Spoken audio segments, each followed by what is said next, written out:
There's a grocery chain store in the Netherlands that has put in a slow lane. In the world where we want to go to the grocery store and get through really fast and talk to as few people as possible, this grocery store has found that there is a need for a slow lane.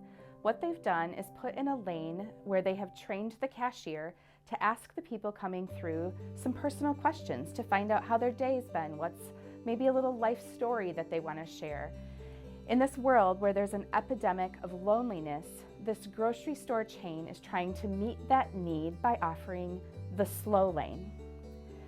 When I think about this epidemic of loneliness, I'm reminded of a church conference that I went to a few years ago.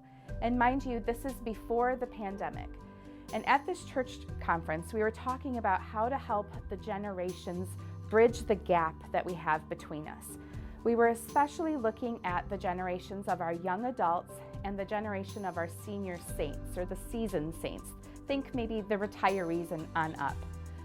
How can we as the church bridge that gap? And so they had us do an exercise where we split up into different groups, and we had to offer words that would best describe the things that we were feeling in our life, or words that we would use to describe our particular generation that we were a part of. And what happened is that the words that came out of this exercise that we were doing were very similar between the young adult age group and the seasoned saint age group. They both listed words like lonely, confused, afraid of the future.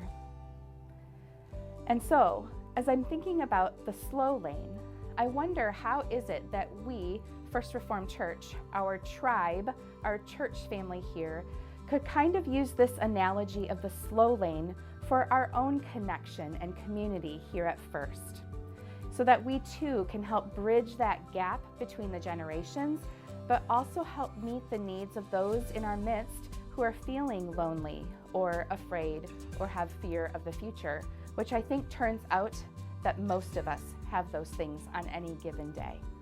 And so what if we became a church that took the slow lane together, where we offered spaces and places and moments and minutes where we could slow down and have conversations and human interaction with each other and ask each other questions and learn some things about each other's lives.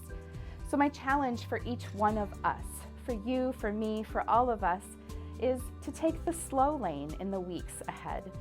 Make a phone call, send an email, maybe bridge the gap between the generations even, and offer a space where you can be the slow lane for someone else in our congregation or in our community. So friends, have a wonderful week ahead, grace and peace, and enjoy the slow lane.